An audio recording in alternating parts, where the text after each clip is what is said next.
Buenas noches, amigos de Yo Soy de Amatitlán. Les saluda Jorge Roberto Pineda Samayoa. Es un gusto poder estar una vez más con todos ustedes. En esta noche vamos a desarrollar una actividad especial. Como saben todos, pues ya finalizamos nuestras series de entrevistas del proyecto llamado Por un voto informado, conoce a tus candidatos. Sin embargo, la producción de Yo Soy de Amatitlán considerábamos que no era suficiente nada más poder dar a conocer los planes y los proyectos de los candidatos que aceptaron participar de nuestro proyecto. Consideramos que el objeto de nuestra producción ha sido fomentar la participación en las urnas a través de un voto informado, pues conociendo las propuestas como fue en el desarrollo de nuestras entrevistas. De esa manera es que invitamos al licenciado Marvin José Herrera Ochoa a que comparta en esta noche con nosotros en este programa que es a manera de clausura de este proyecto cívico que desarrollamos en Yo Soy de Amatitlán, el cual hemos denominado Voto Consciente, el poder de decidir, porque consideramos que como ciudadanos, como guatemaltecos, como amatitlanecos, como electores, muchas veces desconocemos muchos conceptos y mucha información de tipo básico que deberíamos de tomar en cuenta previo a ir a ejercer nuestro voto.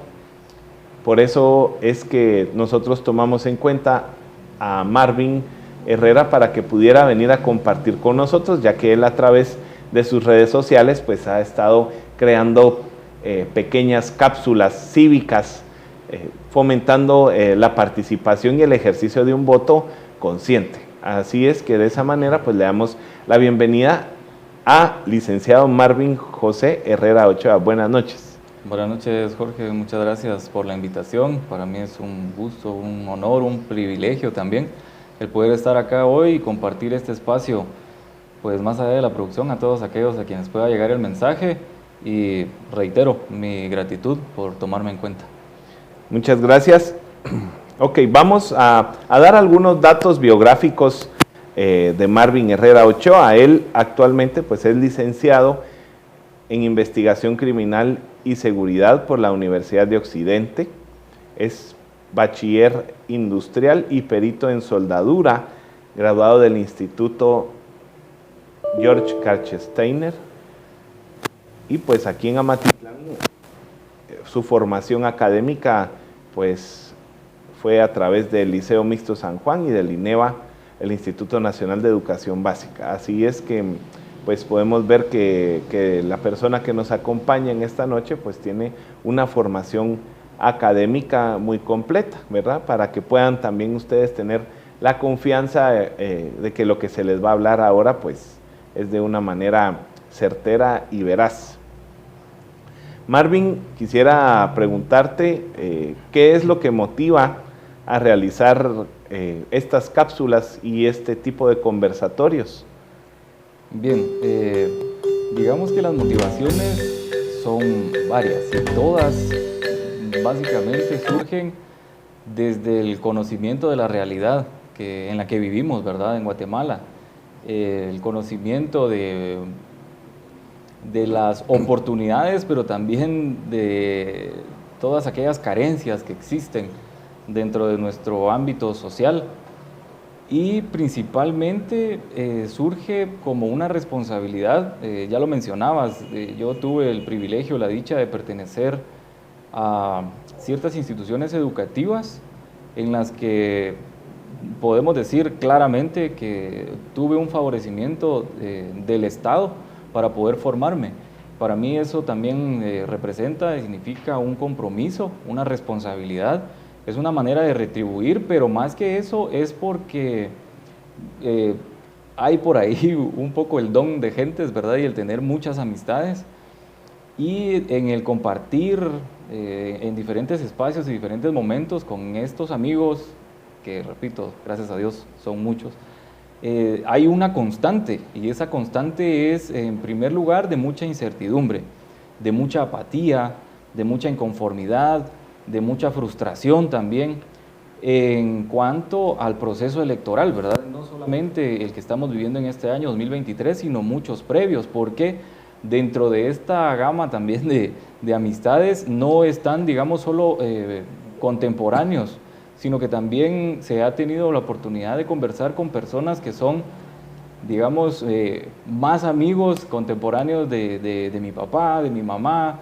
de algunos primos que son mayores, es decir, es un sentir que se recoge generalizado independientemente de las edades a quienes, de quienes lo han expresado, ¿verdad? Quienes lo han externado.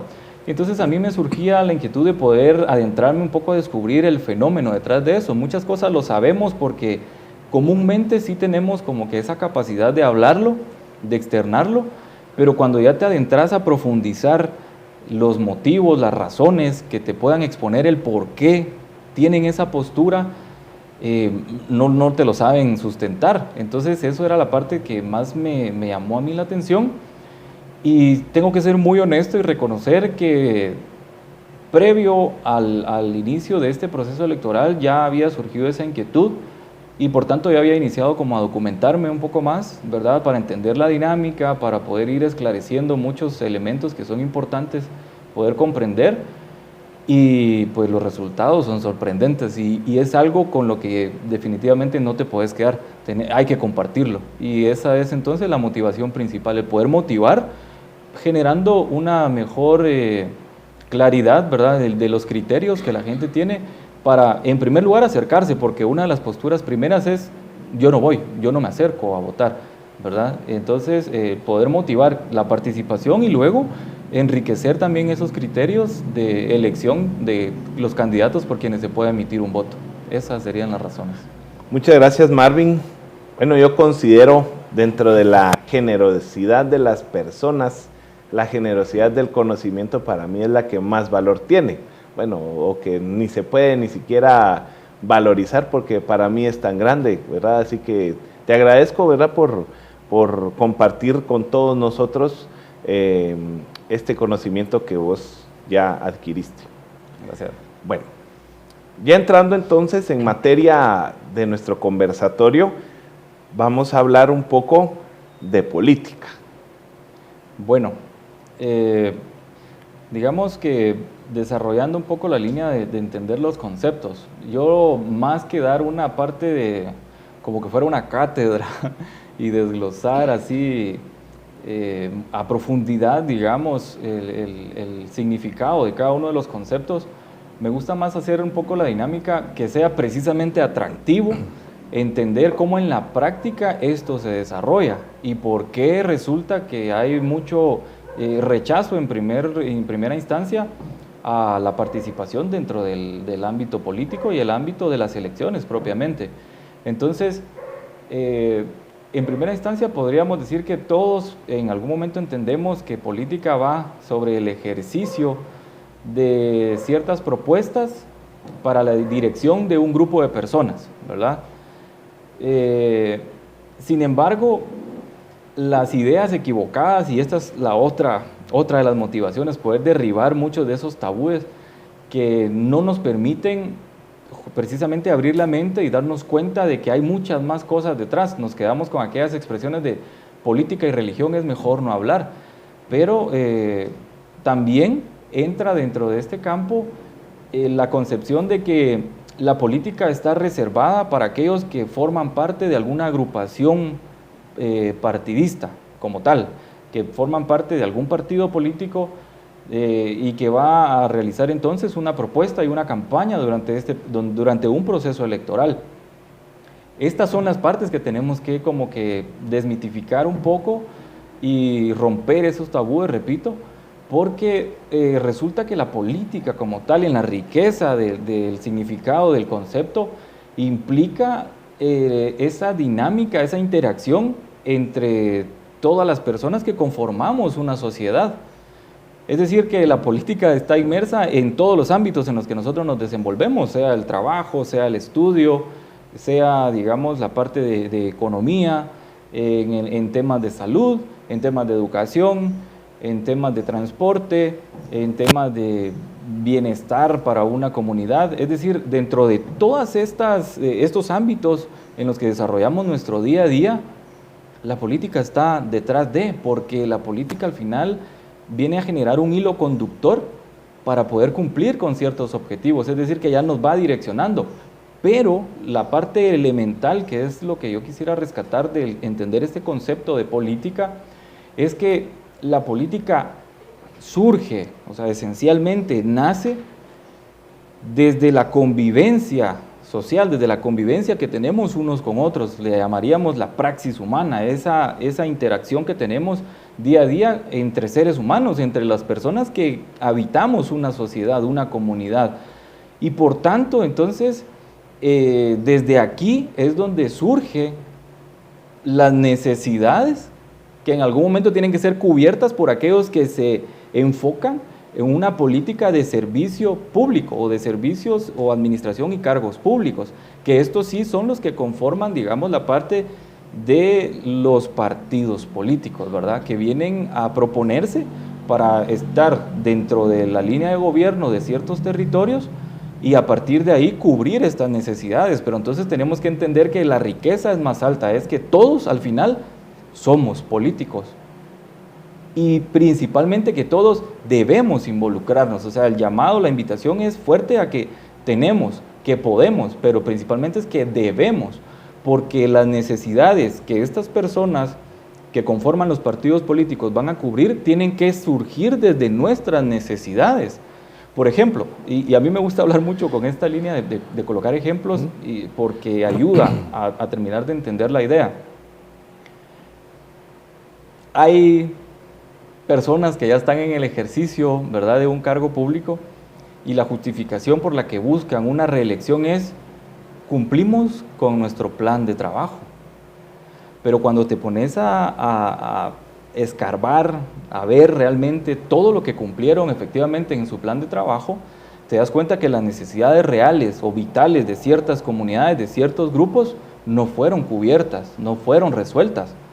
Entonces, ¿en dónde está el fallo? Y estas son las cosas que tenemos que ir pues descubriendo, ¿verdad? De por qué es importante sí involucrarnos, que se empiece a ser más atractivo cuando escuchemos el concepto política, de poder en realidad volcar nuestro interés, toda nuestra intención, a conocer realmente de qué se trata, de qué va, quiénes la realizan y cuáles son los objetivos que ésta tiene que cubrir. Tal vez en el papel de ciudadanos, considero yo empoderarnos un poquito más en esa parte de la política, ¿verdad? Porque a veces he compartido yo con algunas personas que, como lo decís, se sienten ajenas a eso, ¿verdad? Y no podemos olvidar que, bueno, nosotros como ciudadanos pues somos parte del Estado, ¿verdad? Así le digo yo a veces a algunos alumnos con los que yo he compartido, que les digo, miren, es que si ustedes consideran que eso es un problema de Estado, nos involucra porque la población es un elemento del Estado, ¿verdad? Entonces no podemos ignorar mucho este tipo de situaciones. Por supuesto. Ok, gracias. De acuerdo a la guía que habíamos establecido con Marvin, pues ahora toca hablar un poco de lo que significa la democracia. Bueno, más allá de entenderla también como que es esa forma política o de interacción en la que nosotros logramos la organización social y establecer una dinámica para determinar quiénes van a ejercer estos ejercicios de poder, estos ejercicios de gobierno, los cargos específicamente. Y también la otra imagen con la que nos quedamos de democracia automáticamente nos remite al voto, ¿verdad? Y es un hecho.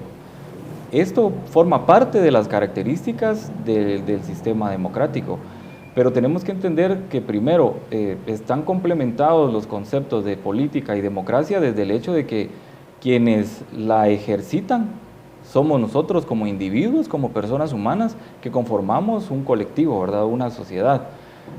Y la parte práctica, digamos, que es necesaria como que enfatizar es que cuando nosotros volcamos toda nuestra intención para conocer un proyecto para conocer la propuesta de algún partido y en algún momento tomamos también la decisión de llegar a las urnas el día de las votaciones como tal y emitir un voto por X o Y candidato, efectivamente estamos participando de ese ejercicio democrático, estamos dando nuestro voto, pero hay algo más que está intrínseco dentro de esa acción.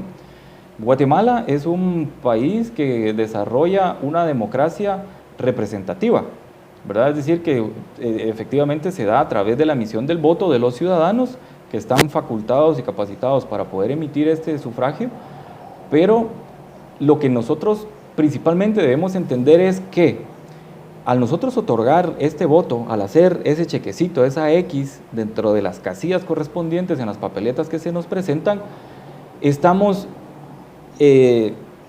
automáticamente, diríamos, o implícitamente dentro de esa acción, otorgando toda nuestra autoridad, todo nuestro poder, toda nuestra capacidad de decisión por esa persona, por ese partido político, que al final va a ser el que nos represente, ¿verdad? Entonces ahí es donde surge el concepto de gobernante, porque alguien que conforma las mayorías, la parte de la población, está otorgándole la confianza plena con la emisión del voto, y entonces él va a tener todas las facultades para poder decidir, ya dentro de ese ejercicio de administración pública, qué hacer con todos los recursos con los cuales va a contar. Entonces esta parte es la importante en la que tenemos que entender cómo el ejercicio democrático realmente es algo que, como lo decía el enunciado, ¿verdad? Para invitar a este conversatorio, a este ejercicio, que ese voto realmente está dotado de poder, pero ese poder lo estamos delegando a la persona a quien le estamos confiando nosotros nuestro voto. Y por tanto, aquí entran otras características, porque dentro del ejercicio democrático no nos quedamos únicamente con la parte de asistir. Por ejemplo, este año tenemos al 25 de julio la cita, la cita, solamente es asistir en esa fecha y emitir el voto. El ejercicio democrático, como un ejercicio político, conlleva también más cosas, porque luego, cuando ya está el desarrollo de este gobierno y te das cuenta de que no se están supliendo las necesidades, que no se están cumpliendo tampoco las propuestas o las promesas que se han realizado durante la campaña, dentro de la presentación de este personaje o este partido para poder ser electo, hay otro ejercicio que también surge como parte de la democracia, ¿verdad? Lo podríamos denominar en una línea como el de la fiscalización, pero una fiscalización con voz, en la que también tenemos la capacidad de exigir, ¿verdad? Que exista un apego a poder cubrir realmente esas necesidades. Entonces, es cierto, es una democracia representativa en la que yo con mi voto estoy delegando mi capacidad de decidir y mi poder entonces a esta persona, a una entidad política, de partido, pero también tenemos que entender que el ejercicio democrático también implica darle seguimiento. Si votaste a favor o si no votaste también por esta persona, ambos tenemos el mismo derecho, digámoslo así, y también responsabilidad y obligación de exigir que se puedan encauzar y enfocar realmente las acciones, la ejecución presupuestaria dentro de esa administración pública a cubrir las necesidades reales de cada uno de los espacios o los territorios que están pues en ese momento ocupando el cargo como tal. Creo yo que esa sería la línea principalmente de poder entender cuál es el ejercicio democrático que nosotros realizamos. Ok, muchas gracias, Marvin. Pues yo sí he encontrado muchas opiniones de personas que no se sienten como motivadas para ir a votar, incluso hacen como, ¿cómo podríamos decir? Enaltecen ese ausentismo. Yo en las últimas elecciones no fui a votar, pero yo les digo que yo considero que alguien que no va a votar, porque o sea, el hecho de ir a votar, pues si uno, digamos, entre comillas, se equivoca, uno asume la responsabilidad, pero creo que te da completamente la validez para poder expresar, para poder reclamar, para poder opinar incluso, ¿verdad? Porque pues yo sí estoy un poco en contra de la gente que opina y no va a votar, o sea, no tendrían derecho, pues, ¿verdad? Exacto. Muchas gracias, Marvin. Continuamos entonces. El siguiente tema a desarrollar es la ideología política. Este es uno de los conceptos que más escalofríos despiertan a veces, ¿verdad? Y es uno de los elementos principales que generan a veces el debate cuando se logra realmente tener un debate, pero principalmente lo que más nos conduce a centrarnos en ese tabú de que es mejor no hablar de política, porque se tienen ciertos fantasmas, ¿verdad?, que históricamente se han venido, digamos, consolidando con lo que significa realmente ideología. Es un concepto al que muchos le tienen miedo a abordarlo. Y tienen cierta razón porque es complejo a veces explicarlo, pero cuando nos logramos quedar enfocados en una parte muy puntual y concreta, es más fácil entenderlo. Entonces, en primer lugar, vamos a clarificar, cuando estamos hablando de ideología, no estamos hablando de otra cosa que aquel conjunto de ideas, porque es, ¿verdad?, la raíz del concepto, el origen, de ideas, de valores, de principios, de signos, de símbolos, que van a caracterizar a un individuo o a un grupo de personas, ¿verdad?, a un colectivo como tal. Entonces, la ideología como tal no es mala, es que muchas veces se ha satanizado y ese es el problema. No es mala, al contrario, todos tenemos alguna ideología, porque evidentemente habrá esos valores, esos principios, esas ideas, esos signos que nos van a caracterizar. ¿Por qué nos caracterizan? Porque es la forma en la que nosotros nos desenvolvemos, ¿verdad? La forma por la que los otros nos logran identificar y logran dar, por ejemplo, una referencia nuestra. Es exactamente lo mismo cuando lo enfocamos en el ámbito político de partidos, ¿verdad? O cuando se está enfocando a una manera política de gobierno. El problema es que hay, digamos, como que dos grandes, podríamos decir, rocas, ¿verdad?, que guían el quehacer ideológico, derecha e izquierda. A uno le tienen más miedo que al otro, pero al final siempre ambos son temidos. Y muchos partidos, incluso cuando hacen su promoción electoral, todavía también tienen cierto recato y cierto temor de manifestarse si tienen inclinación o no por alguna ideología. Entonces esto se resuelve más fácil aquí en Guatemala. ¿Por qué razón? Porque si nos vamos a analizar fríamente las estructuras de cada uno de los partidos, la conclusión sencilla es que ningún partido realmente se apega a alguna de estas ideologías. Ahora, ¿qué caracteriza, por ejemplo, la ideología de derecha? Es una ideología que promueve más el desarrollo, digamos, del individuo, pero propiciando el fortalecimiento de la propiedad privada, fortaleciendo o dando cierta preferencia al desarrollo de las empresas, de los empresarios como tal. El nene que cuidan es el capital, ¿verdad?, el económico, la plata.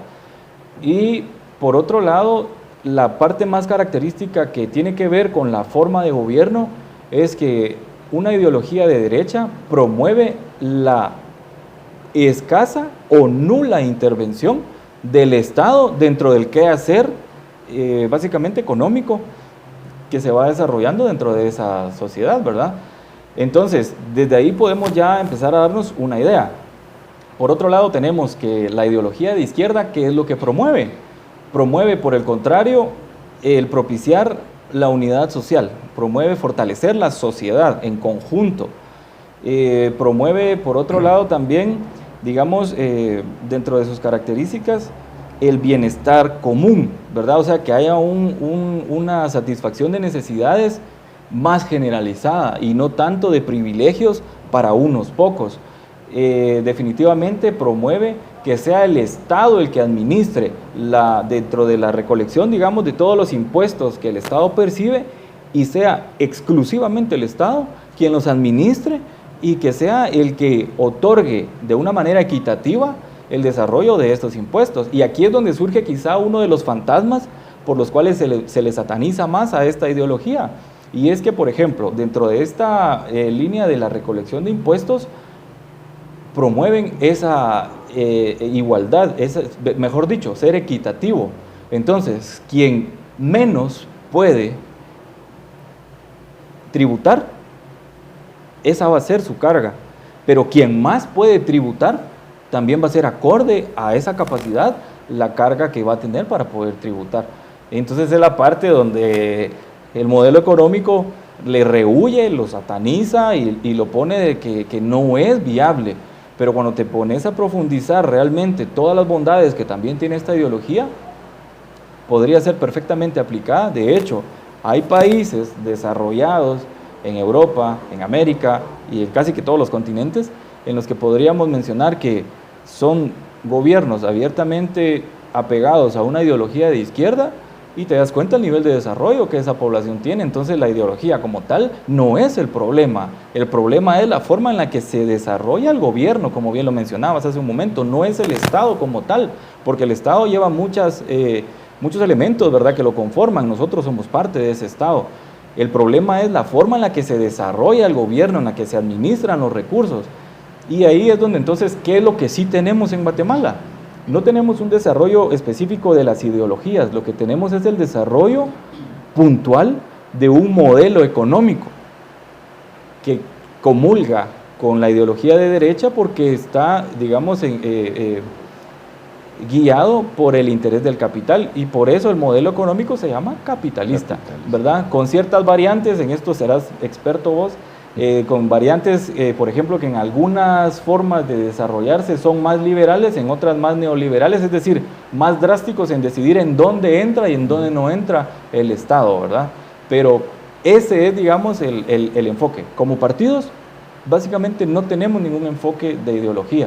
Lo que sí tenemos es el desarrollo de un modelo económico que son los intereses del siguiente concepto, creo que vamos a abordar, que busca proteger el sistema. Sí, así es, Marvin. Bueno, en lo que yo pude documentarme un poco acerca de las corrientes ideológicas que mencionabas, ¿verdad?, que eran las dos rocas, pues definitivamente sí, la izquierda es como un interés más social, digamos. Correcto. Y la de la derecha pues más capitalista, ¿verdad? Exacto. Y la verdad es de que todos los conceptos que quedan en medio, para que la gente tal vez lo pueda entender un poco, pues, ¿qué es lo que sucede? Es una mezcla de los dos, solo que uno es un poco más tolerante hacia la derecha y otro va a ser más tolerante hacia la izquierda, pero básicamente a mi forma de percibirlo, pues son muy parecidos, ¿verdad? Exacto, no, y eso es un hecho, y como lo haces mención así rápidamente, porque no nos vamos a extender tanto, ya viene lo más interesante, lo mejor, el plato fuerte, pero es un hecho que en medio de estas dos posturas bastante fuertes, ¿verdad?, y radicales, digamos, antagónicas también, es un hecho que se desarrolla, y estas sí son muchas de las características que hoy por hoy los partidos políticos sí recogen, pero buscan más hacerlo como en una estrategia de resguardo para no perder el interés de cierta, del enfoque de votación o del electorado, el que ellos están desarrollando su campaña, más que porque de raíz realmente ellos comulguen completamente con esa línea ideológica y que pretendan que esa sea la característica del gobierno que van a desarrollar, ¿verdad? Entonces, pros, contras en todas, pero básicamente lo que hay que distinguir es que históricamente en Guatemala, dentro del quehacer de gobierno no se ha desarrollado como tal una ideología, menos de izquierda. Ok, muchas gracias, Marvin. Continuamos entonces con el siguiente tema, que es sistema. Aquí tenemos pues algunos subtemas como son capitales y sus candidatos, andamiaje del fraude, manejo de mayorías electoras. Entonces iniciamos con el tema del sistema. Bien, ahora, esta es la parte que aterroriza a todo el mundo y por la que la política no se hace atractiva para nadie. ¿Por qué razón? ¿Cuál es una de las expresiones que más escuchamos? Y yo sé que pues todos se podrán identificar en algún momento. ¿Para qué voy a ir a votar si nada va a cambiar?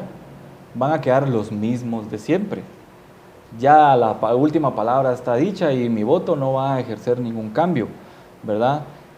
Y también escuchamos ese concepto como tal, sistema, ¿verdad? Pero Y entender qué es el sistema, quiénes lo conforman, es la parte importante y es lo que quizá nos va a poder hacer más atractivo el poder enfocarnos en estos últimos días que nos quedan y luego acercarnos a emitir un voto mejor, ¿verdad? Cuando entendemos el concepto de sistema como aquel conjunto de elementos que conforman un todo, es decir, que están entrelazados, que forman parte de, aunque cada uno de estos elementos en su desarrollo pueda ir de una forma, digamos, independiente o pareciera separada, al final forma parte de este todo, de este sistema. Y sin este otro engranaje, llamémoslo así, pues el sistema no funciona adecuadamente, ¿verdad? Entonces busca esa estabilidad. Entonces, cuando hablamos de sistema aquí en Guatemala, estamos hablando específicamente de un famoso concepto también denominado el G8. ¿Qué es el G8? Una conformación de aproximadamente 22 familias que son los que tienen la facultad, o han tenido, mejor dicho, y más que facultad, es el poder de colocar y en alguna rara instancia también quitar a algún personaje del ejercicio de un cargo público, ¿verdad? Es este sistema el que ha tenido el poder, o mejor dicho, este grupo el que ha tenido el poder de armar todo un andamiaje, toda una estructura, para que sus intereses, que ya lo mencionamos, que es el capital, no nos podemos perder de esta línea, es el capital que es producido desde sus industrias, y vale la pena mencionar las bebidas, bueno, en toda línea, ¿verdad? Tanto como gaseosas, como las espirituosas, o mejor dicho, la cerveza, estamos hablando de harina, estamos hablando de producciones de cemento, estamos hablando de producciones de azúcar, ¿me entendés? Entonces, cuando logramos entender quiénes son los que están tras bambalinas, a quienes se les denomina sistema, es más fácil entender por qué la dinámica funciona de esta manera. Y dentro de esta misma línea, entonces, tenemos que entender otro elemento bastante importante.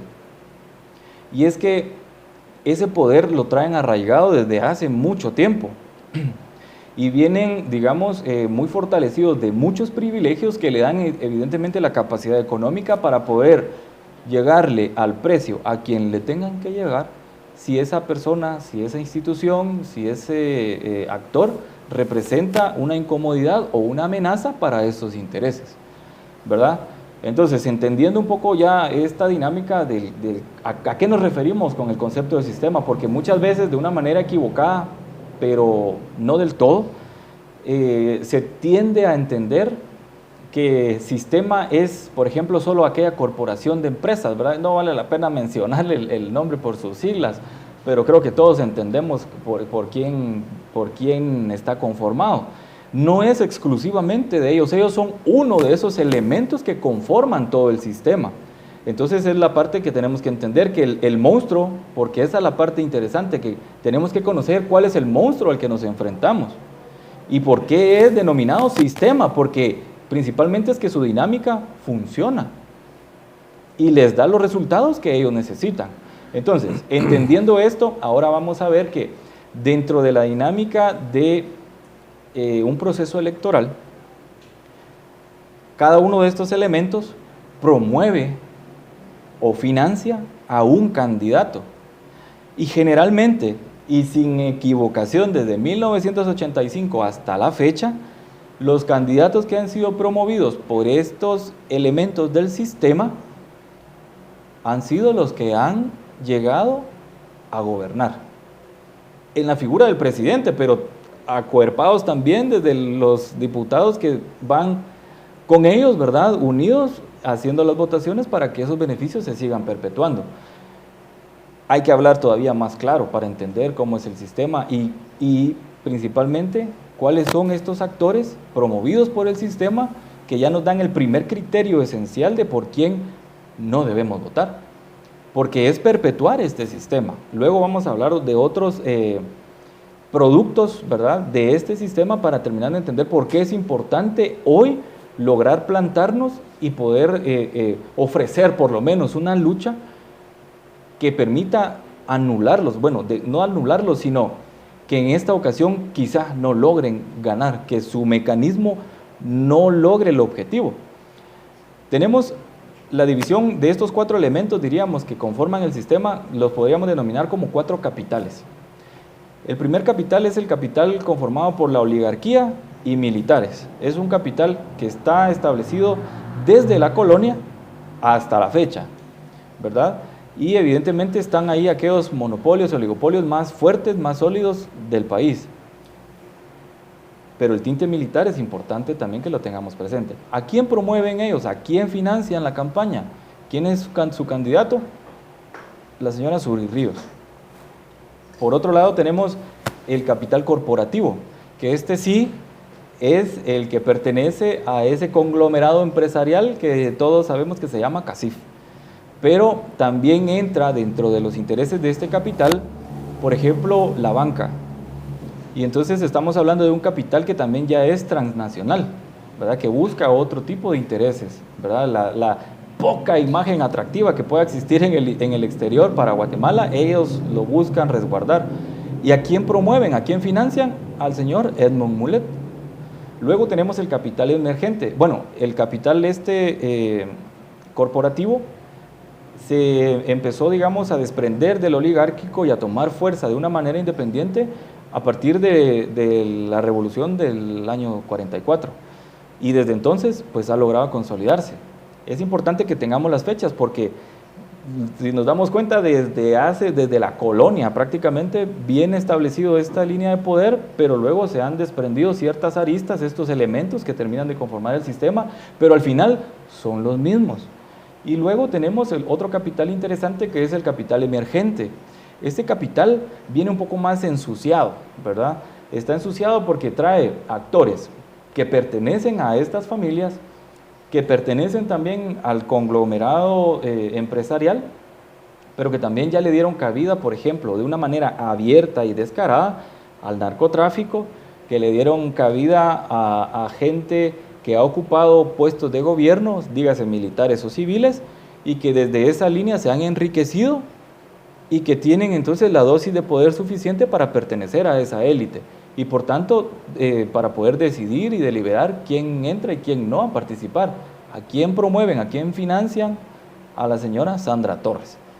Y por último, pero no menos importante, tenemos un nuevo capital que es relativamente reciente, pero que está conformado por la parte más podrida, más asquerosa que podemos tener dentro del sistema y dentro del país como tal, que es, digamos, toda la unión de ese narco, de esos políticos fracasados, de los que han ocupado poder y desde la corrupción se han absurdamente enriquecido y que hoy por hoy promueven al candidato del partido oficial, es decir, Manuel Conde.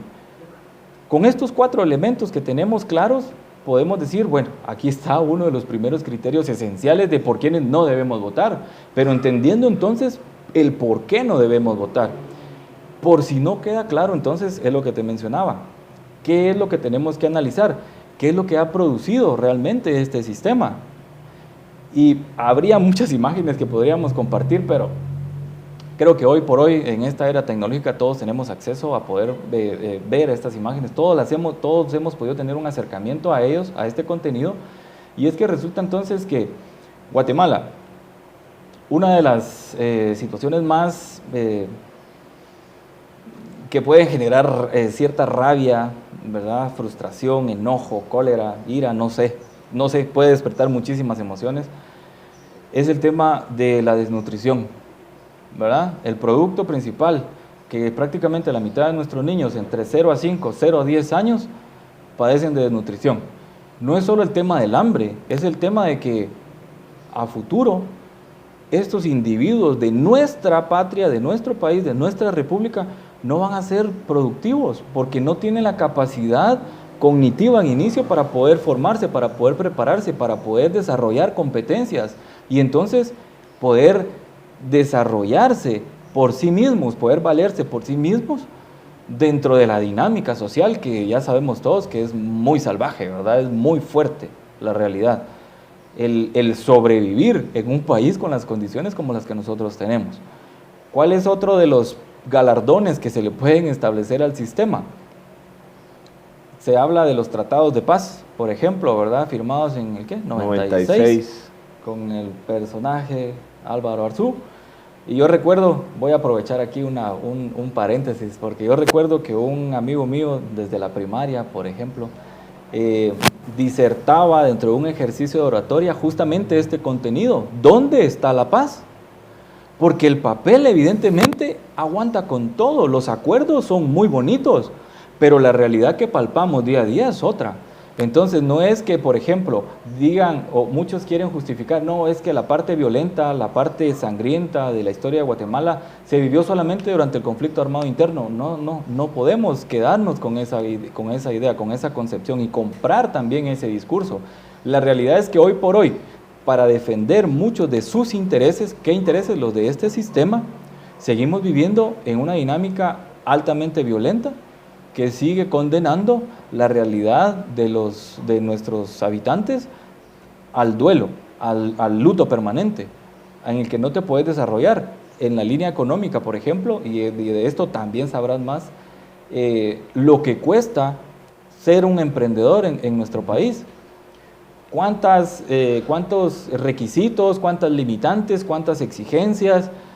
Es de verdad asfixiante el poder lograr sobrevivir a ese famoso quinto año, ¿verdad?, en línea de economía, y a partir de ahí quedarte siendo estable, rentable y productivo, ¿verdad?, principalmente. Entonces la gente puede emprender con toda la mejor intención de también generar trabajo, de generar desarrollo, de generar economía, pero se ven frustrados los sueños. Y entonces aquí estamos hablando de muchos elementos que al final dan otra característica muy marcada también en nuestra actualidad: los índices de homicidios. Porque también, evidentemente, cuando vivís en una realidad tan fuerte, sangrienta, crítica como la nuestra, el tema de salud emocional definitivamente queda machucado, ¿verdad? O sea, está completamente trastocado y nuestra salud emocional, mental, está completamente comprometida, pues. Esos son los productos reales que ha generado este sistema, a los que no nos podemos quedar de brazos cruzados. La apatía para participar dentro de los comicios electorales también es parte de lo que ellos han generado, de lo que han propiciado. Entonces, tenemos que ir entendiendo que todo esto tiene una intención, es algo que ha sido promovido, generado y concretado por este sistema. Cuando hablamos entonces de este sistema, de estos capitales, de estas familias poderosas en Guatemala, son ellos los que han promovido estas realidades que hoy por hoy tenemos. Vámonos a otros elementos: sistema de salud, sistema de educación, completamente en el abandono. Cuando vemos otro tipo de ministerios que no son para nada funcionales, por mencionar uno de los más famosos, porque es donde más se dan los casos de corrupción, pero los más lacerantes para la realidad del país, el Ministerio de Comunicaciones, ¿verdad? El estado de nuestras carreteras, los accesos a los lugares. Entonces, no podemos hablar de cosas favorables que han sido el producto real de este sistema. ¿Qué es lo que se ha generado? Una ambivalencia que ya lo decían por ahí en alguna encíclica, perdón que meta un poco ahí el tema, pero de ahí surge un poco el concepto, una creciente ambivalencia, es decir, un crecimiento hacia polos opuestos. ¿De quiénes? De unos ricos cada vez más ricos y de los pobres cada vez más pobres.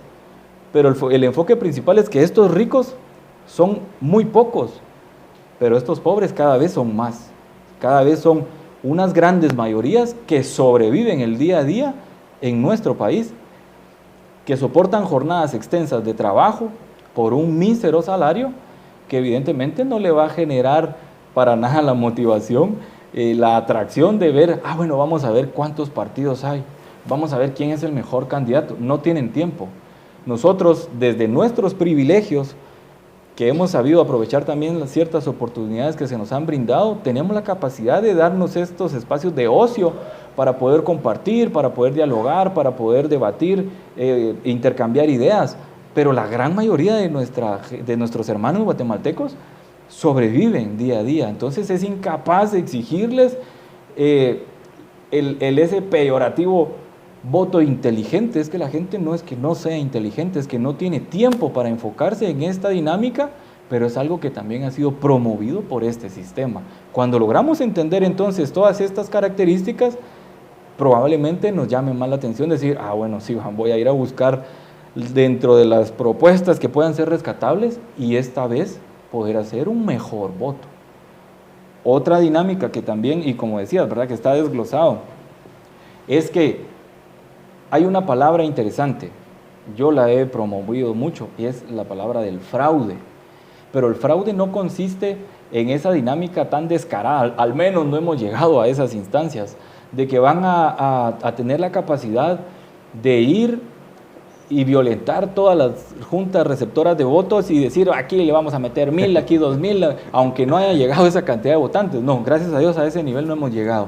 Sí se ha llegado a entorpecer el sistema de cómputo, ¿verdad?, que fue lo que se dio el proceso anterior, pero así tan descarado no se ha dado. El fraude lleva también ciertas características, que es lo que permite que se consolide y por tanto los candidatos, repito, desde 1985 hasta la fecha en la que denominamos la era democrática de Guatemala, siempre el que ha estado en la presidencia ha sido el candidato promovido por el sistema. En únicas 2 ocasiones, todos los capitales promovieron y financiaron al mismo candidato y evidentemente fue el que ganó, Álvaro Arzú y Oscar Berché. Luego ha sido el financiado por alguno de los elementos, pero al final tienen sus acuerdos y por tanto sus intereses no se ven comprometidos. Entonces, ¿cuáles son las características del fraude? En primer lugar, 25 de junio tenemos la cita. ¿Cuántas papeletas tenemos que ir a emitir un voto? 5, ¿verdad? Estamos entonces eligiendo representantes para 5 tipos de servicio de cargo público. Presidente, diputado por distrito, diputado por listado nacional, alcalde y corporación municipal y los diputados del Parlacén, que es de las entidades más nefastas que podemos tener, no sirve para nada. Bueno, 5 tipos de elección. Luego, otra característica de este fraude, la amplia oferta de partidos, ¿verdad? O sea, en este proceso creo que llegamos a tener en todo el país, a manera general, 30 partidos políticos en la contienda. Por ejemplo, nosotros en Amatitlán decíamos que teníamos 22 candidatos. Te puedes imaginar, entonces es otro petardo así tan fuerte para esta población que no tiene el tiempo para dedicarse a investigar, a indagar en proyectos, en propuestas, con tanta oferta. Pero también estratégicamente lleva otra intención, y es que justamente dentro de tanto candidato, dentro de tanta propuesta, el voto se disperse. Y el sistema, que tiene un mecanismo, que lo vamos a mencionar en un momento, cuando lo lleve a cabo, cuando lo desarrolle el día de las elecciones, logre su cometido. Porque en primera instancia el voto está disperso, ¿verdad?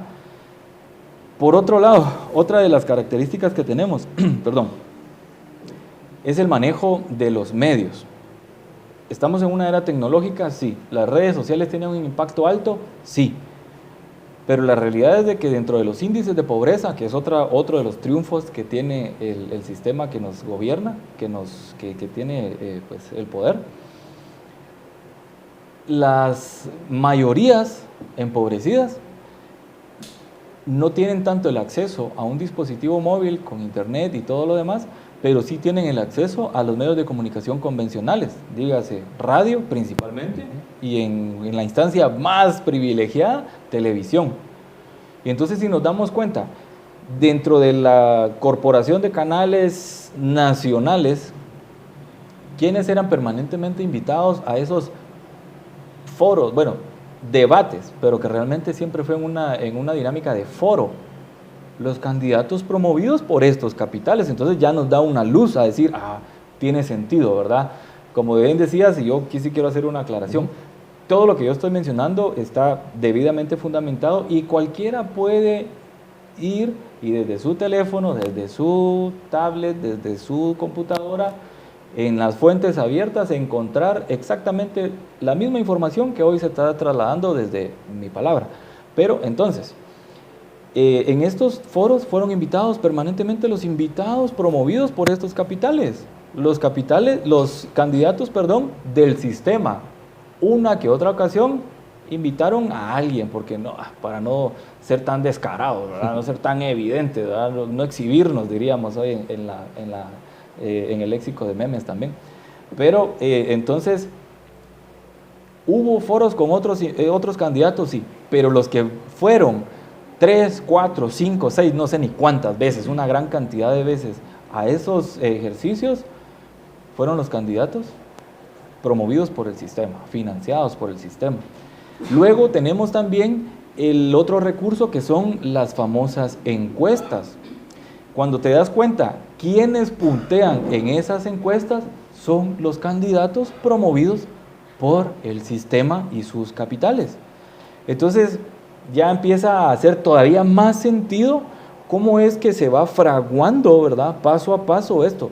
Pero ¿cuál es la intención entonces de estas encuestas? Muchos dicen no genera tendencia, pero la realidad es que sí, porque dentro de nuestra realidad diaria, en nuestro día a día en Guatemala, que es tan dura y tan fuerte, tan desgastante, si algo no queremos reconocer, es que nosotros estamos del bando perdedor.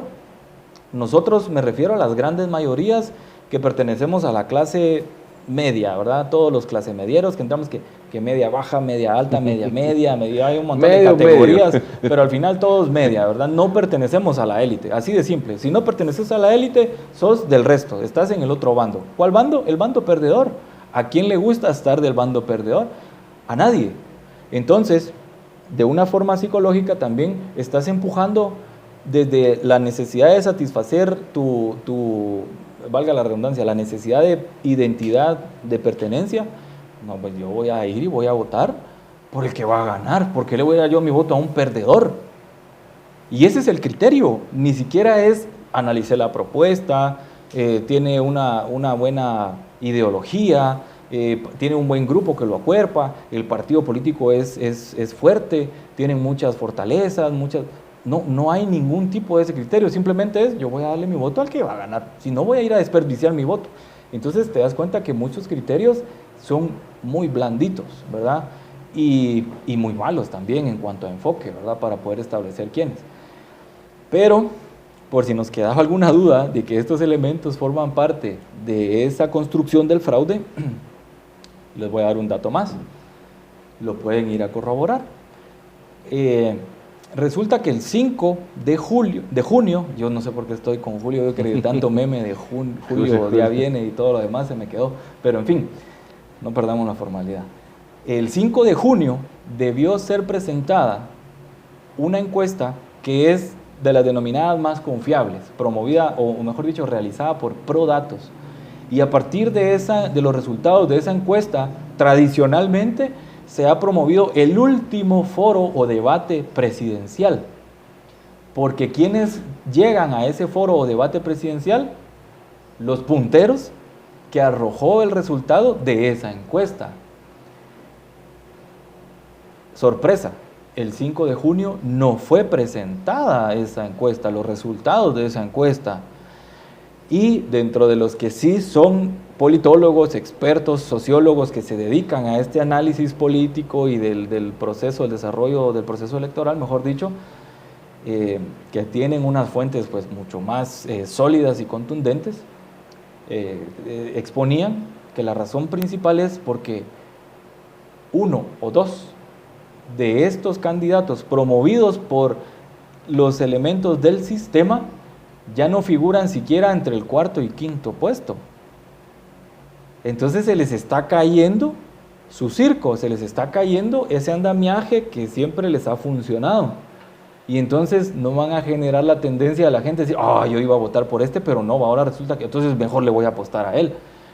Porque resulta entonces que la oferta que está tomando más fuerza ahora es otra. Y no es de los que pertenecen al sistema, que son estos cuatro, pero no son solo estos cuatro. Hay que reconocer que hay muchos partidos que se les denomina satélites, ¿verdad? Porque al final se desprenden de alguno de ellos. Y para dar un ejemplo más concreto y certero, en los otros partidos están figurando, por ejemplo, hijos, hermanos, esposos, exesposos, yernos, nietos, en fin, cualquier tipo de parentesco de los que surgen de acá. de estos 4 principales que son los que promueve el sistema. Es decir, ellos son como que su apuesta del caballo que va a ganar la carrera. Pero no quiere decir que los otros no sean parte del sistema, porque también van a defender esos intereses. Tienen un valor, digamos, al que si le llegan, lo pueden promover, pero hoy por hoy tienen a estos. Entonces, ¿por qué no se ha llevado a cabo esa actividad también? Ahora resulta que el 22 de junio van a ser presentados los resultados de esta encuesta. Y ya dentro de ese análisis más crítico, sólido y contundente, está establecido que ¿cuál va a ser la sorpresa ahora? Si solo le van a dar una maquilladita o si le dieron una gran cincelada para que los resultados sigan siendo los que se han venido presentando en todas las encuestas anteriores. Entonces nos damos cuenta de que hay toda una dinámica que no para de trabajar, eso es lo importante, por parte del sistema, y que conduce entonces a que un fraude se pueda consolidar. ¿Cuál es otra característica u otro elemento del fraude? La promoción del voto nulo. Lastimosamente, hoy por hoy, el voto nulo está entrampado dentro de la legislación, no favorece para nada a hacer una dinámica antisistema, porque ¿qué es lo que va a suceder si llegáramos al 50% más 1 de la cantidad de votantes que se acercaron a las urnas votando nulo? Lo único que va a suceder es que se van a repetir las elecciones. ¿Cuándo? Dentro de 3 meses, es decir, en octubre. Pero no hay obligación alguna para que los candidatos también sean cambiados, que sean removidos, que se presenten una nueva propuesta. Entonces, ¿quién en su sano juicio pueda pensar que con toda la plata que han invertido dentro del financiamiento de las campañas para estos candidatos que están promovidos del sistema van a ser cambiados? No va a suceder. Y entendemos también de que esa cláusula que está ahí entrampada, al igual que la cláusula del financiamiento electoral ilícito que fue reformado y entrampado precisamente por el sistema, porque en algún momento, que fue en el periodo anterior, muchos integrantes claros de manera individual de ese sistema se les reveló la implicación dentro de un caso de financiamiento electoral ilícito. ¿Quiénes eran estos personajes? Los honorables señores directivos del CACIF. Pero tienen el poder entonces para que el legislativo, de una forma bastante ágil, reformara y entrampara esos artículos que hoy por hoy no hacen efectivo el voto nulo. Pero ¿por qué lo promueven? ¿Y por qué es parte del voto, de esa estrategia de fraude? Porque mientras una persona va a llegar y va a emitir un voto nulo, ellos no van a fallar en su dinámica y en su estrategia de ir a todas las comunidades, hacer la inversión en transporte, en piloto, en combustible, en alimento, y luego ya sabemos que vienen láminas, vienen bolsas, vienen cualquier tipo de regalía, porque ellos saben que necesitan aproximadamente 1 millón de votos a nivel nacional para asegurarse una segunda vuelta. Ellos no van a fallar en su estrategia, ellos lo van a seguir haciendo y ha sido la estrategia que han desarrollado en todos y cada uno de los procesos anteriores. Pero por eso promueven el voto nulo, porque mientras el voto nulo crezca, estamos diciendo que va a ser un voto menos para cualquiera que podría representar en algún momento una amenaza a los candidatos promovidos por el sistema. Por eso el fraude se consuma, ¿verdad? Es lo que tenemos que tener también presente. Entonces, si te das cuenta, hay muchos elementos que conforman cuando hablamos del concepto fraude. Y la otra parte que es más complicada también de entender es el abstencionismo como tal. Evidentemente, si no nos presentamos a votar, estamos dejando que estos, con su dinámica de acarreo, logren la cantidad de votos que necesitan para catapultarse a una segunda vuelta. Entonces, no es una práctica antisistema, porque también el abstencionismo tiene que lograr un porcentaje mayor del 50%, mayor del 60%, para que llame la atención a los observadores internacionales y decir, bueno, aquí no hubo una participación realmente fuerte, ¿verdad? Que justifique o que valide, mejor dicho, el proceso electoral, la dinámica democrática que se desarrolla en nuestro país. Entonces no se van a promover cambios, va a seguir siendo exactamente lo mismo. Y el sistema sigue ganando la dinámica de esta farsa electoral, como se le denomina de una forma más crítica, ¿verdad? Y concreta.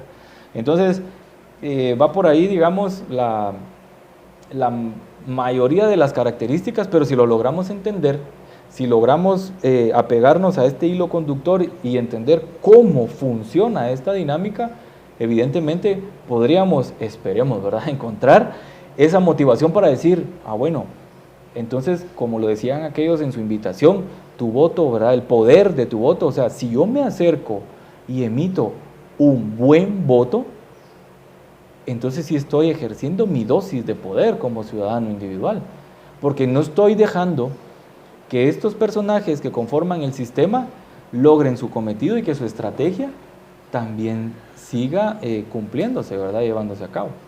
Entonces, bueno, a mí me cuesta parar, pero no sé, me decís ahí por donde más seguimos guiando ahí la conversación. No, claro, Marvin, perfecto, ¿no? El tiempo es para tu persona. Bueno, de los subtemas que acordamos, pues teníamos capitales y sus candidatos, que era el tema inicial, andamiaje del fraude, que creo yo que lo desarrollaste ahora, y bueno, no sé qué tanto mencionaste del manejo de mayorías electorales, o si está relacionado con eso mismo que acabas de mencionar. Sí, el manejo de estas mayorías se da en primera instancia con el tema de las encuestas y cómo generas una tendencia al voto. Es decir, que si logras mandar ese mensaje de que, bueno, vamos a apostarle por el que puede ganar, no con el desperdicio del voto, pero el manejo de mayorías también pasa por otros elementos, otras características. Y uno de los principales es el otro tema tabú en nuestro país, la religión. ¿Por qué razón? Porque dentro del ejercicio de las dinámicas de las religiones, de algunas, no todas, ¿verdad?, hay una gran cantidad de participantes. Y también existe el otro concepto que es el criterio que se le denomina, perdón, se me va ahorita el concepto, la teoría del rebaño, que estamos hablando entonces del manejo de mucha gente que no tiene formado un criterio sólido que te pueda debatir, que te pueda generar, sino que te va a obedecer. Que quien se para al frente es visto plenamente como un líder y las palabras que salen de allí son tomadas tal cual palabra de Dios. Y entonces yo tengo que apegarme a la instrucción que se me está dando porque tengo que cumplir con ello, porque no está el criterio formado y tener esa capacidad de decir, aquí me parece sospechoso algo de lo que me están ofreciendo, de lo que me están diciendo, ¿por qué me obligan? ¿Por qué me condicionan? ¿Por qué me tienen que dar a cambio algo, verdad? ¿Por qué me tienen que sentenciar a que si yo no hago esto, la consecuencia va a ser esta y esta otra? Entonces, esas son, digamos, las otras características que complementan este manejo de masas. No solo con las encuestas, sino también valerse de esa parte de confianza, digamos, que la población ya tiene depositada en ciertos líderes para, desde allí, propiciar la inclinación para el voto por X o Y candidato o partido.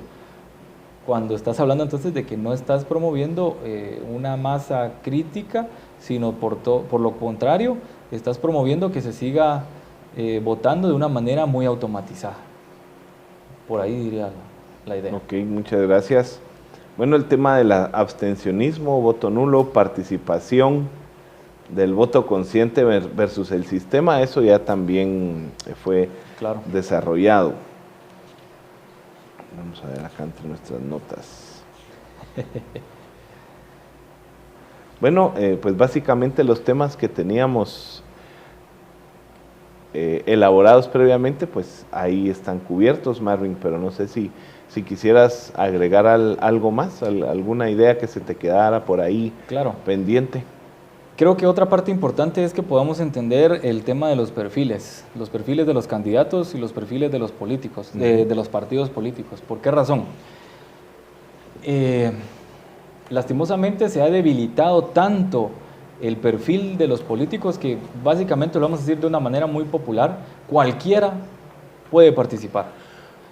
Y está bien, dentro del mandato constitucional es un hecho, ¿verdad? El derecho de poder elegir y ser electo.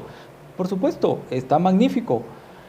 Pero cuando estamos hablando del ejercicio de un cargo de administración pública, que como ya lo hablábamos al inicio, ese desarrollo de política va a significar, una toma de decisiones que van a afectar o favorecer a toda una población. Entonces la responsabilidad es bastante alta.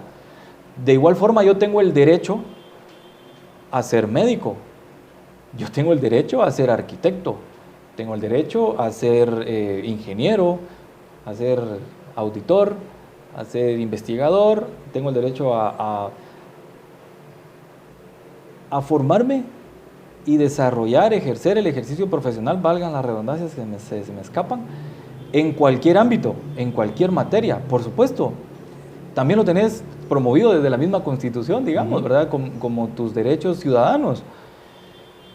Pero yo no puedo venir y ofrecerte entonces el servicio de una operación a corazón abierto a tu hermano, a tu papá, a tu mamá, a tu primo, porque yo no estoy capacitado para desarrollar esa actividad.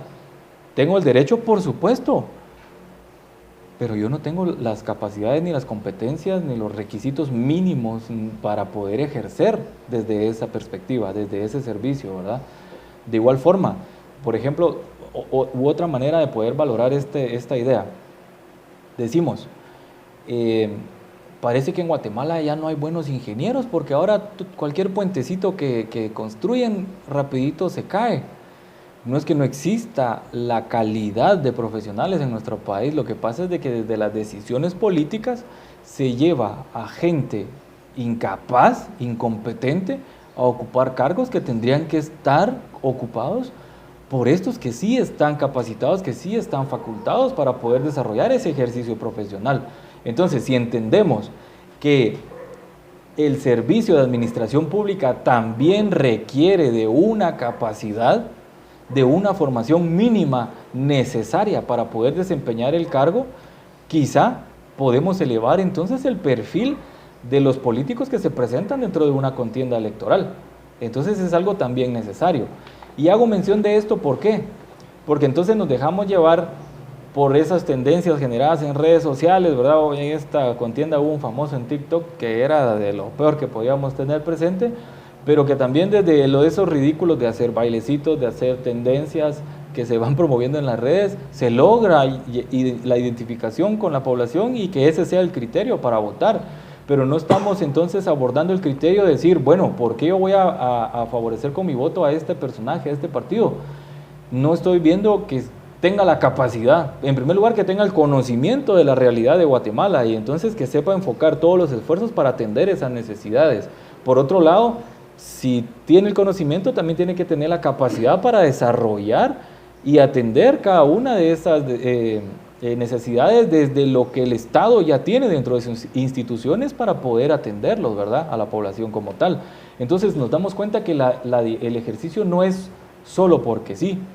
Nuestros criterios tendrían que ser muchísimo más sólidos, entendiendo que el ejercicio de una presidencia, de una alcaldía, de una concejalía, de una diputación, no es cualquier cosa, porque todas y cada una de las decisiones que se tomen dentro de ese ejercicio de gobierno van a impactar en la realidad del resto de millones de habitantes de ese país. Y repito, ¿cuáles han sido los resultados de todos los que hemos tenido? 9 procesos prácticamente, 9 periodos, presidenciales desde 1985 hasta acá. Pésimos. Prácticamente ninguno que atienda de raíz las necesidades reales de nuestra gente. Los sistemas primordiales que nos lograrían catapultar a unas vías de desarrollo, educación, salud, trabajo como tal, la economía de una manera más, equitativa, ¿verdad? Y no tan voraz como el modelo que se desarrolla, están desatendidos porque a ellos les conviene, porque así lo necesitan para que sus intereses sigan llevándose a cabo y no se vean afectados. Ahora, entonces, yo a manera de cierre, porque decíamos que la intención de este espacio era promover la participación. Yo sí haría, digamos, a manera personal, esa invitación a que, atendiendo muchos de estos elementos que se han compartido, que repito, pueden ir y confrontar en fuentes abiertas sin ningún problema, logremos tomar en cuenta que es muy valiosa nuestra participación, pero más que la participación es hacer una buena participación. Yo les invito a que podamos hacer el uso principalmente de la razón para poder entender cómo es que funciona este sistema, este monstruo que tenemos que enfrentarnos y cuál es la manera en la que podemos verdaderamente enfrentarnos a él y en algún momento, ¿verdad?, esperemos que se concrete, poder derribarlo. Pero también apelar a la parte emocional, pero no desde la línea romántica o desde la línea del manejo de masas que veníamos hablando, sino de la parte emocional, desde el reconocer que nosotros pertenecemos a esta realidad tan golpeada, tan crítica, tan dura, tan cruel que se vive en Guatemala día a día. No podemos ser ajenos a eso. Si hoy por hoy nosotros logramos tener ciertos privilegios como la educación, como el trabajo, la vivienda, un poco, digamos, la capacidad económica para darnos algunos gustitos, no nos quedemos en la falta de empatía de creer de que todos están en esa misma línea. La realidad es que las grandes mayorías de nuestro país viven en pobreza y en extrema pobreza. Más del 50% de nuestra población vive en esas condiciones, es decir, que nosotros realmente podríamos ser unos enormes privilegiados si no consideramos estar dentro de las características de poder sobrevivir un día con 8 quetzales en el bolsillo.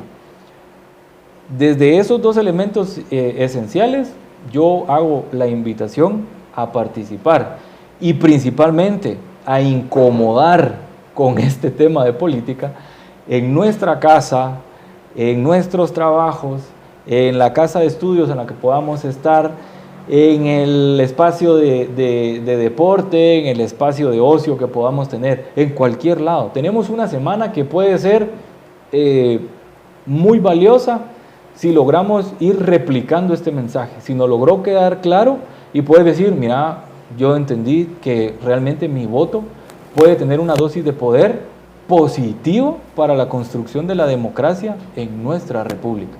Entonces, desde esa vía, yo prácticamente dejaría por fin de hablar. Espero no haberlos aburrido, que al contrario haya sido un poco más atractivo el tema político y de contienda electoral, y principalmente que podamos acercarnos el 25 y lograr hacer esa fuerza opositora a la dinámica del sistema que impera y que nos tiene pues sumisos en el país. Muchas gracias por el espacio. Ok, gracias Marvin. Bueno, yo voy a darle lectura acá a una información que obtuve desde el portal del Tribunal Supremo Electoral. Pues es una información oficial. Bueno, la convocatoria se abre a través de un decreto, curiosamente es el decreto 1/2023, donde se hace la convocatoria general para las elecciones generales del siguiente periodo. Y entonces, en esta ley, que es aprobada por los miembros del Congreso de la República, pues vienen los detalles del proceso, ¿no? Vamos a darle lectura, obviamente, a todo el decreto, pero a la parte de las papeletas es en donde yo me quiero centrar y también quiero aportar, digamos, mi granito de arena en este conversatorio para ir a emitir un voto consciente, ¿verdad? El próximo 25 de junio, día de las elecciones generales, los guatemaltecos empadronados recibirán 5 papeletas de diferentes colores para votar por las organizaciones políticas que postulan candidatos a los más de 4,000 cargos de elección popular. Los integrantes de las juntas receptoras de votos entregarán a los ciudadanos 5 papeletas dobladas, las que contienen los símbolos de los partidos políticos que postulan candidatos a la presidencia de la República, a diputados del Congreso de la República, al Parlamento Centroamericano, y en el caso de las corporaciones municipales, pues también se encontrarán los símbolos de los comités cívicos que hayan presentado candidatura. Entonces, para aquellos que tengan la duda todavía, En la papeleta blanca se va a votar por presidente y vicepresidente. En la papeleta verde se eligen a los 32 diputados del Congreso de la República que se postulan por el listado nacional. En la papeleta celeste se vota para elegir a 128 diputados del Congreso de la República por los 23 distritos electorales, es decir, por cada departamento. Así es como dice acá. Del país, más el distrito central que corresponde al municipio de Guatemala. Ok, no era un error de redacción. Estos se dividen de la siguiente manera. Bueno, pues el distrito central, que es el municipio de Guatemala, solo por ese municipio se van a elegir 11 diputados de los 128. Por el resto de municipios del departamento se van a elegir 19. Y aquí pues está en la página del TSE, pueden encontrar ustedes cuántos diputados representan a cada departamento según la población. Pero como hablábamos aquí con Marvin en los días previos, pues vamos a mencionar a los municipios que más diputados elegirán. Departamentos, perdón, correcto. Huehuetenango tiene derecho a 10 diputados, San Marcos a 9, Quetzaltenango a 7, Alta Verapaz a 9, San Marcos, ya lo había mencionado, 9, y Escuintla a 6. Los demás pues oscilan entre 3 y 4 diputados. Y al final, con la papeleta de color rosado, se eligen a las 340 corporaciones municipales, que curiosamente pues en este decreto sale como oficializado la cantidad de municipios, ¿verdad?, por departamento, para que uno pueda tener como una guía de eso. Eso me pareció también muy importante. Y entonces, en la papeleta rosada dice que se elige alcalde, 3 síndicos, 10 concejales titulares, un síndico suplente y 4 concejales suplentes en los municipios con más de 100,000 habitantes, que es el caso de Amatitlán. Claro. Y al final, pues en la papeleta amarilla se va a votar por los 20 diputados al Parlacén. Bueno, yo solo quisiera hacer ampliar un poquito la explicación del tema de la papeleta rosada, porque pues como lo mencionó Marvin, yo pues también he tenido la oportunidad de platicar con mucha gente, amigos, familiares, conocidos, compañeros, que a veces uno piensa, manejan la información electoral básica, y me he encontrado que muchos ignoran, por ejemplo, de qué forma se integra una corporación municipal al momento de ser elegida, ¿verdad? Entonces, mi recomendación o mi sugerencia va para todos los vecinos de nuestro municipio de Amatitlán, que antes de ir a emitir su voto, pues estudien a los candidatos, por supuesto, que es el personaje principal que aparece en publicidades, en carteles, en anuncios, pero que también le den un ojo o revisen la planilla, especialmente a quienes van representando las primeras concejalías. No a los síndicos, sino me refiero a las concejalías, porque muchos ignoran que los primeros concejales de cada partido tienen mucha oportunidad de pertenecer a la corporación municipal. Y a veces son perfiles de personas que nosotros no investigamos y no conocemos, nos dejamos guiar nada más por quien va al frente del programa de trabajo, pero es muy importante que nosotros como amatitlanecos nos documentemos también de las personas que van ocupando las primeras casillas de concejales, porque ellos es muy probable que tengan oportunidad de pertenecer a la corporación municipal si obtienen cierta cantidad de votos, ¿verdad? De repente esa integración de quienes podrían entrar y eso según los votos que se obtengan, pues lo dejamos para otra clase, diría el maestro. Así que yo les pido, ¿verdad?, todos los amatitlanecos, pues que aprovechemos la tecnología en pro de poder hacer una mejor decisión, ¿verdad? Antes no teníamos acceso a tanta información, Yo sí creo mucho en los medios digitales, ¿verdad?, de la comunicación. Antes nosotros recibíamos los diarios, ¿verdad?, así de gruesos con información en esta época, pero como lo dijo Marvin, pues muchas veces de repente esa información ya venía ahí dirigida de una manera sublime, tal vez. Entonces, que aprovechemos todos esos recursos que tenemos ahora para poder ejercer un voto consciente, ¿verdad?, y pues defender nuestros derechos y cumplir también con nuestras obligaciones como ciudadanos, ¿verdad? Entonces, que no les pase por la mente evitar ese día ir a votar, ¿verdad? Así que muchas gracias, Marvin, una vez más por aceptar la invitación a nuestro medio, y un agradecimiento especial también a todas las personas que integran el equipo de producción de Yo Soy de Amatitlán, a Giovanni Leiva, a Josué Fajardo, a Iván Peralta, que nos apoyaron en el manejo de las cámaras, también a Jorge Samayoa Cardona, a Daniel Marroquín en el apoyo de producción y logístico, también a Leonel Menéndez y Natalie Jordán, que son nuestros monitores y filtros de redes sociales, y también a Eddie García, pues, que fue el productor de este proyecto. Así que no me queda más que agradecerles. Esperamos que este conversatorio haya sido de su agrado.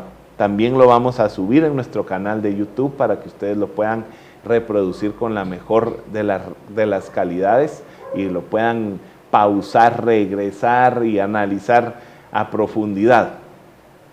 Marvin, no sé, unas palabras de despedida ya para toda nuestra audiencia, por favor. Sí, muy bien, de nuevo, agradecer el espacio, agradecer la paciencia cuando no tenemos esta costumbre de abordar el tipo de temas que nos resultan en primera instancia pues un poco con temor, con muchas reservas también, pues puede ser un poco difícil, ¿verdad?, de asimilar el contenido. Sin embargo, ya que estamos dentro de esta coyuntura electoral, era necesario, como bien lo decían, ¿verdad?, en la parte del cierre del proyecto que ustedes también realizaron, es principalmente eso, promover nuestra participación, quedarnos con la certeza de que tenemos un poder al emitir nuestro voto, que podamos hacerlo de la mejor manera posible y animarnos, repito, a poder ser nosotros también los transmisores para que se siga divulgando, ¿verdad?, la información correcta, y que cada vez podamos ser más los que realicemos un voto que favorezca verdaderamente a Guatemala. Gracias por el espacio y pues esperemos tener unos resultados no sorpresivos, sino favorables, ¿verdad?, los mejores que necesitamos para la República y estrictamente para nuestro municipio Amatitlán también. Muchas gracias a todos. Gracias Marvin, y bueno, ahora pues vamos a decir, por un voto informado, conoce a tus candidatos, pero ejerce un voto consciente porque tienes el poder de decidir en tus manos. Así que muchas gracias por habernos brindado su atención en esta noche y nos vemos entonces por ahí en los comicios electorales.